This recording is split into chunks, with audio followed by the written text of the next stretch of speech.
একদিন এক মহিলা দৌড়াতে দৌড়াতে যায় এক হাসপাতালে উঠলো। মহিলাটি দেখতে স্মার্ট আর খুব সুন্দরও হয়। ডাক্তার সাহেব সিরিয়ালের পরোয়া না করে মহিলাটিকে সবার আগে চেম্বারে ডেকে পাঠালো। মহিলাটি চেম্বারে যাওয়ার পর ডাক্তার সাহেব মহিলাটিকে জিজ্ঞেস করলো যে বলুন আপনার কি সমস্যা। তখন মহিলাটি বলল, স্যার আমার তো কোনো সমস্যা নাই, সমস্যা হয়েছে আমার স্বামীর।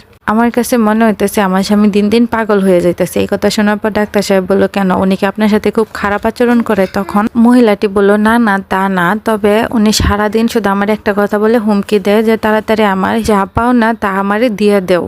এই কথা শোনার পর ডাক্তার সাহেব গম্ভীর হয়ে বলল, আপনার উচিত ছিল তারে সাথে করে নিয়ে আসা। এই কথা শোনার পর মহিলাটি বলল, ডাক্তার সাহেব কি করে নিয়ে আসবো, আমার একার পক্ষে তারে সামলানো সম্ভব না। আপনি যদি একটু সাহায্য করতেন, আপনার গাড়িটা আর আপনার ড্রাইভারকে যদি আমার সাথে পাঠাতেন, তারে নিয়ে আসতে অনেক সুবিধা হতো। এই কথা শোনার পর ডাক্তার সাহেব তার ড্রাইভারকে ডেকে বলল ওনার সাথে যান আর ওনার স্বামীকে যে নিয়ে আসেন।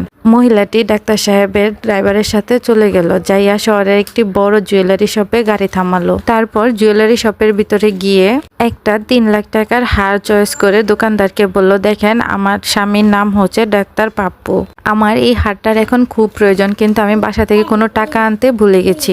আপনি প্লিজ আপনার দোকানের কোনো এক কর্মচারীকে আমার স্বামীর ড্রাইভারের সাথে পাঠিয়ে দিন, উনি টাকা পরিশোধ করে দিবে। এই কথা শোনার পর দোকানদার ভাবলো এতগুলো টাকা, তাই দোকানদার বলল, না না থাক, সমস্যা নেই, আমি নিজে যেয়ে নিয়ে আসবো। তারপর দোকানদার গিয়ে ড্রাইভারের সাথে গাড়িতে বসলো, কিন্তু মহিলাটি আর গাড়িতে বসলো না, তিনি অন্য গাড়ি দিয়ে চলে গেল। ড্রাইভার যখন দোকানদারকে নিয়ে ডাক্তারের চেম্বারে পৌঁছালো, লোকটিকে দেখার সাথে সাথে ডাক্তার বুঝে গেল এই সেই পাগল লোক। তখন ডাক্তার সাহেব লোকটিকে জিজ্ঞেস করলো, জি বলুন আপনার কি সমস্যা। তখন লোকটি বলল, স্যার আমার কোনো সমস্যা নাই, আপনি শুধু আমার পাওনাটা আমারে বুঝিয়ে দেন তাহলেই চলবে।